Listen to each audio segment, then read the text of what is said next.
გრძელდება საარჩევნო კოდექსის განხილვა. ცვლილებები დილიდან მეორე მოსმენით იურიდიულ საკითხთა კომიტეტზე განიხილეს. იცვლება სხვა ქვეყანაში მყოფი ამორჩევლის არჩევნებში მონაწილეობის წესები, კერძოდ საქართველოს პარლამენტის არჩევნები მხოლოდ საქართველოს სახელმწიფო საზღვრებში ჩატარდება. მმართველი გუნდის გადაწყვეტილების მიზეზად გარეჩარევები სახელდება, ოპოზიცია კი უფლებების დარღვევებზე და შეზღუდვებზე მიუთითებს.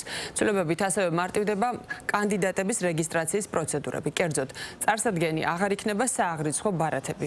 იცვლება და ერთგვაროვანი ხდება ასევე კანდიდატების წარდგენის და რეგისტრაციაზე უარის გაუქმების საფუძვლები.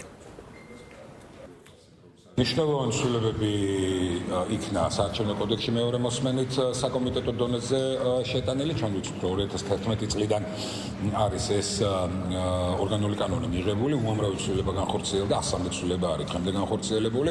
ბუნებრივია, რომ ამდენი წლის შემდგომ საარჩევნო კოდექსი საჭიროებდა შესაბამის გადახედვას. ნებისმიერ ჩვენი მოქალაქე, ის არარეზიდენტი იქნება თუ რეზიდენტი, უნდა ამ მოქალაქემ გააკეთოს გააზრებული და ზეწოლისგან თავისუფალი არჩევანი, რისი საშუალებაც არის მხოლოდ საქართველოში იმ დემოკრატიული ქვეყნების მაგალითითაც, სადაც ეს წესი უკვე დიდი ხანია მოქმედებს. როცა საქართველოს მოქალაქეები იმყოფებიან არასწორი ინფორმირებულ სამყაროში, ბუნებრივია, რომ სახელმწიფოს ვალდებულება არის ამ შემთხვევაში სწორად დაარეგულიროს მათ შორის საარჩევნო პროცესი.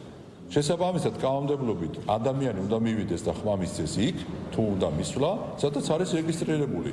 ეს არის მოცემულობა, არავის არაფერს არ უკრძალავს.